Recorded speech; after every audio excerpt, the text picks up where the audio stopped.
Dis-moi, t'aimerais faire quoi quand tu seras plus grande ? Moi, quand je serai grande, je serai... Et toi ? Quand je serai grande, un podcast RLP par Hélène Grillon. Bonjour les amis, c'est Hélène Grillon. J'espère que l'épisode précédent vous a plu. Cette fois-ci, nous allons parler sciences dures, car aujourd'hui, nous avons rendez-vous avec une chimiste afro-américaine qu'on ne pourrait qualifier autrement que de visionnaire. Au début des années 1900, elle révolutionne la médecine en développant le premier traitement efficace contre la lèpre, une maladie dévastatrice qui condamnait autrefois les malades à l'isolement et à la mort. Et ça, à seulement 23 ans. À une époque où les préjugés raciaux et de genre sont omniprésents, sa méthode innovante change des vies, mais reste longtemps méconnue, car comme beaucoup, ils sont nombreux à s'être approprié son mérite. Elle est tragiquement décédée avant de voir l'impact colossal de son œuvre, mais son héritage rappelle que la science avance aussi grâce à des pionnières comme elle. Alors sans plus attendre, partons à la rencontre de cette graine de génie et d'espoir. J'ai nommé Alice Ball, ou être la première à marquer l'histoire avec éclat.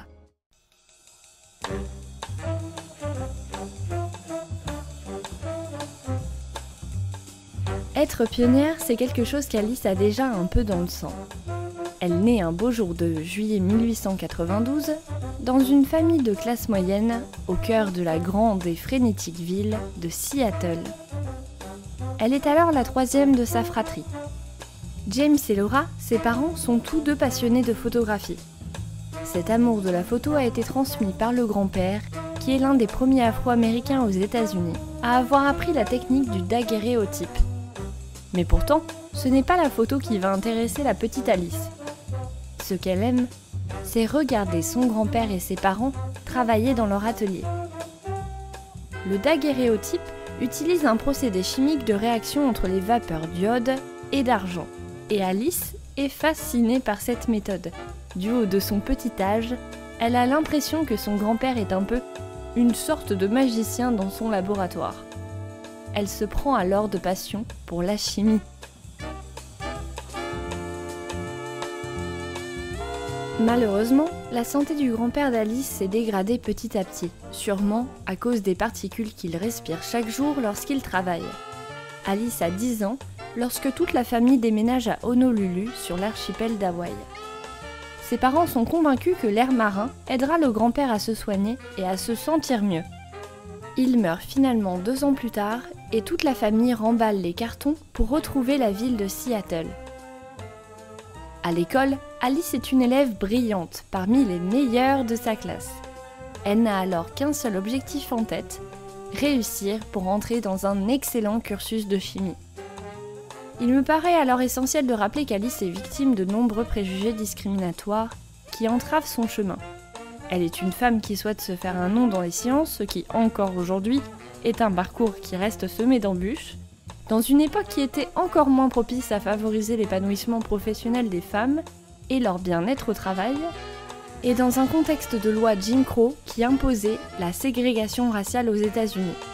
En effet, il faudra attendre la décision de 1954, après le cas Brown vs Board of Education, pour que la ségrégation en milieu scolaire soit jugée inconstitutionnelle par la Cour suprême. Bref, tout semblait compliquer la réussite d'Alice. Mais elle n'est pas du genre à abandonner comme ça.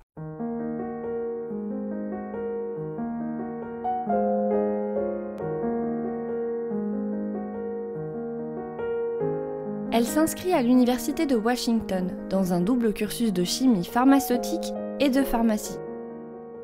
Elle réussit même, fait rare à l'époque, à publier un article d'une dizaine de pages sur l'acide benzoïque dans une revue scientifique de renom. En 1914, sa détermination et son engagement pour les études payent. Elle est recrutée par l'université d'Hawaï pour poursuivre ses recherches en thèse, cette fois-ci sur les composants actifs d'une plante médicinale appelée la racine de kava. Elle sera d'ailleurs la première femme et la première afro-américaine des États-Unis à obtenir une maîtrise en chimie. Elle mène désormais son travail sous la direction du professeur Harry T. Holman, impressionné par son parcours exemplaire. Celui-ci lui propose ce sujet d'étude car elle est confrontée depuis quelque temps à une maladie dont le traitement cause encore de nombreux soucis à certains patients. À cette époque, Harry T. Holman est assistant en chirurgie au Kalihi Hospital. Cet institut est l'un des rares à prendre en charge les patients qui souffrent de la maladie de Hansen. Ce nom ne vous parle sûrement pas, puisque cette maladie est plus communément appelée la lèpre. Pour rappel, elle provoque des lésions sur la peau allant jusqu'à la défiguration. Et non, la lèpre n'est pas qu'une maladie du Moyen-Âge. En 1873, la communauté scientifique réussit enfin à identifier la bactérie qui en est responsable. Des traitements commencent à voir le jour, mais beaucoup ne sont que peu efficaces et traitent majoritairement les symptômes et non le cœur du problème. Ainsi, dans la majorité des cas, le personnel soignant isole le malade et attend son décès. Jusqu'à présent, seule une émulsion à base d'huile de Cholmu gras a fait ses preuves. Malgré tout, plusieurs patients qui ont reçu cet antidote brut se plaignent d'effets indésirables. Certains ont des nausées, d'autres sont carrément couverts d'abcès sous-cutanés. Le professeur Holman a alors une idée pour annuler les effets indésirables du traitement, isoler les composants actifs de l'huile de Cholmu gras. C'est ainsi qu'Alice se voit confier cette recherche prometteuse.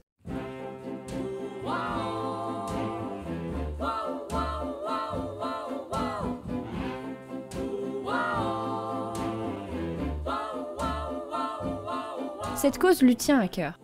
Elle se rend compte en revenant à Hawaï que la lèpre sévit de façon importante et que de nombreux patients atteints de la maladie sont abandonnés en raison de leur statut social ou de leur couleur de peau.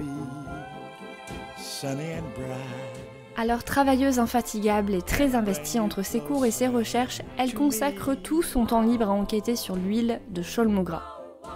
En moins d'1 an, elle développe un traitement qui ne provoque aucun effet secondaire aux patients qui le reçoivent par injection.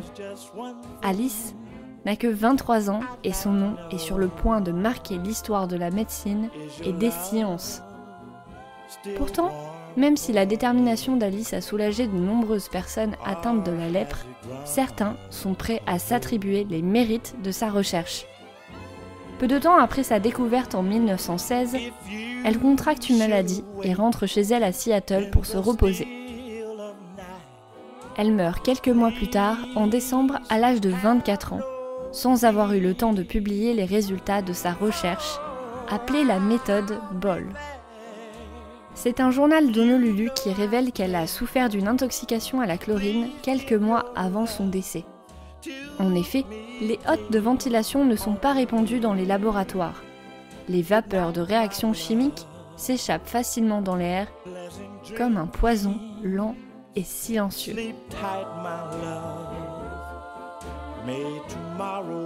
À la mort d'Alice, le président de l'université, Arthur L. Dean, s'approprie son travail de recherche et affirme sans relâche qu'il est à l'origine du traitement. Les injections de Cholmu gras sont alors diffusées à grande échelle et permettent de soigner efficacement les patients atteints de la lèpre jusqu'en 1940, à l'arrivée de nouveaux médicaments encore plus fiables. Heureusement, un article du professeur Holman en 1922 dans une revue médicale tente de rétablir un peu la vérité sur la maternité du traitement. Sans cela, je ne vous aurais pas fait découvrir le parcours incroyable de cette chimiste passionnée. En 1977, ce sont également Catherine Takara et Stanley Halley, deux scientifiques qui mentionnent Alice comme à l'origine de la solution de Cholmu gras dans leurs travaux de recherche.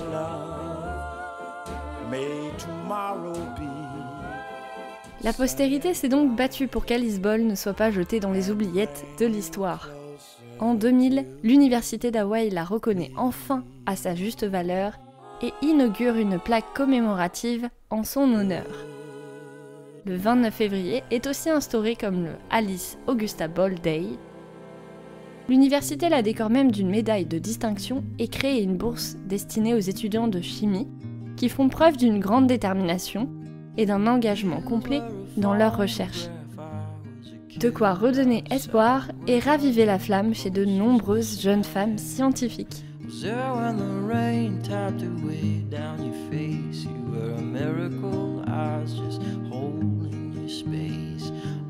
En somme, cet enfant passionné qui rêvait de se faire un nom pour la postérité a trouvé ce qu'elle voulait faire quand elle serait grande. World time has a way of throwing it all in your face. The past, she is haunted, the future is laced. Heartbreak, you know, drives a big black car. I swear I was in the backseat, just minding my own. Voilà, rien que ça. Je vous remercie à tous et tous d'avoir écouté ces quelques minutes passées en compagnie de la brillante Alice Ball. J'espère que cela vous a plu. C'est le moment de conclure cet épisode, mais pas de tristesse car je vous donne rendez-vous dans 2 semaines pour de l'aventure. Direction l'Inde rurale à la rencontre d'une guerrière sans pitié. Surnommée la reine des bandits, certains se demandent à son époque si sa vie sanguinaire est une légende terrible ou la réalité. Son combat débute dans une Inde écrasée par le poids des castes. Elle grandit dans la pauvreté et subit très jeune des violences inimaginables. Nous changeons alors de cap pour découvrir cette chef de gang qui a mené une rébellion sans relâche contre un système brutalement illégal et qui s'est hissée en porte-parole des marginalisés. Son seul objectif en tête, défier les règles qui l'ont autrefois brisée. Bref, un rendez-vous qui promet encore une rencontre passionnante. Alors en attendant de nous retrouver, restez curieuses et curieux. À bientôt sur RLP et bonne fête de fin d'année!